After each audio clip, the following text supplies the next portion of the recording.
Hey there, Tiffany here with Years of Years, and it's This Day in Disney for July 22nd, and we're starting off in 1947 with the birth of actor Albert Brooks, who was born in Beverly Hills, California, and he is an actor, writer, director, comedian, very talented, and we know him well as the voice of Marlin in Finding Nemo and of course Finding Dory as well.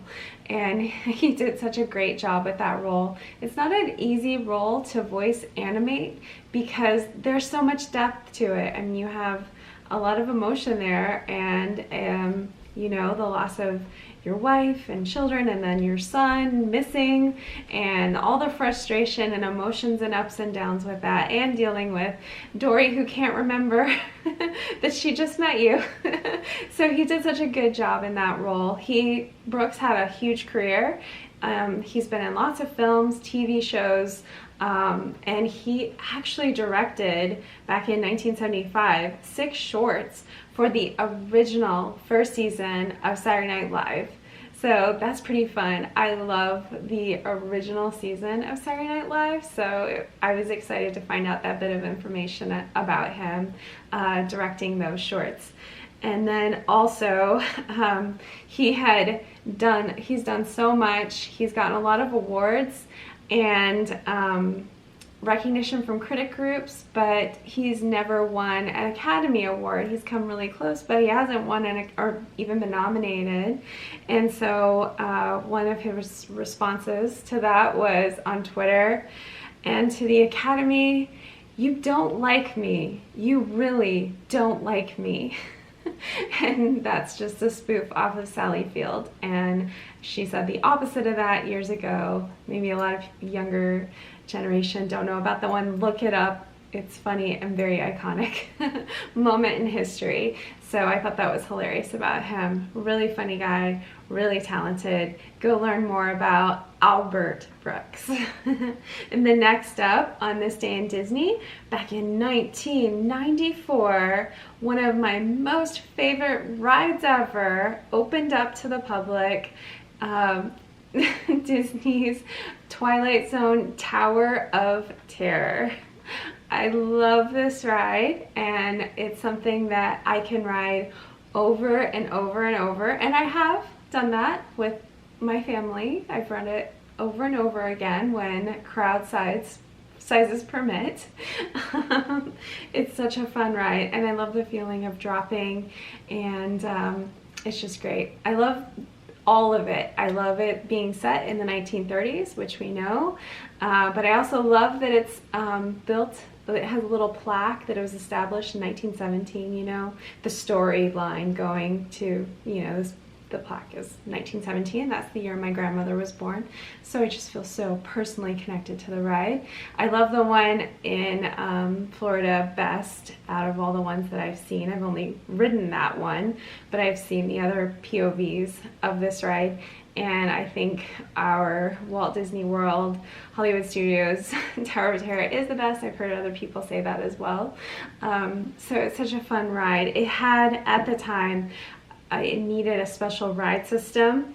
Of course, as part of the ride, the Imagineers, you know, took from the Twilight Zone, and Rod Serling always talking about going into the 5th dimension. So that's what we get to do. We get to go into unlock the 5th dimension when we're on this ride, and that's really fun as well. Just all that theming and emotion that build up to, you know, getting to drop as well. So they had to create this ride system that would allow for capacity, but also that it would be able to drop really fast. And so very technically challenging and very new.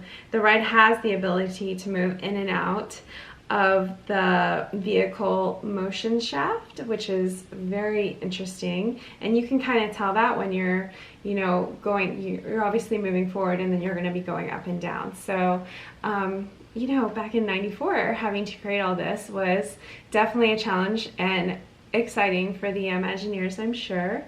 In order for them to get this weightless effect, the Imagineers that they desired. Cables attached to the bottom of the elevator carpool it down at a speed slightly faster than what a free fall would provide.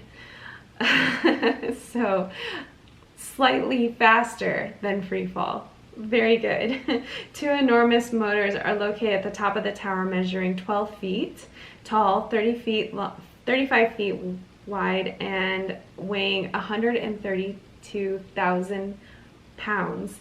They are able to accelerate 10 short tons at 15 times the speed of normal elevators.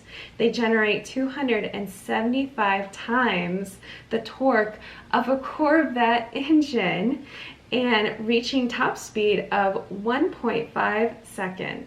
The ride slogan, "Never the Same Fear Twice," refers to the drop pattern being randomly selected by a computer before the ride begins.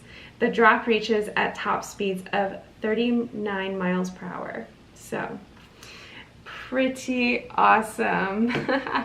So essentially, if I read that right, we are going or using a torque speed faster than a Corvette. So I think that's cool, and I think that's why we like it so much. And then if you don't like it so much, or the feeling of it, I hope you at least like the theming of it and how beautiful it is and well done. And I'll admit, I am a fan of the movie as well, and I love that they use the Florida Tower of Terror for part of the set also, but not everybody's a fan of that movie and think it's really cheesy, but I just think it's a fun classic to play around Halloween time.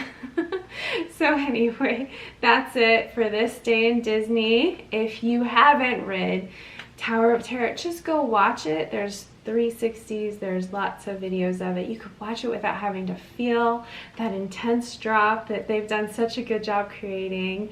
And go watch Finding Nemo if you haven't watched that one in a while. It's just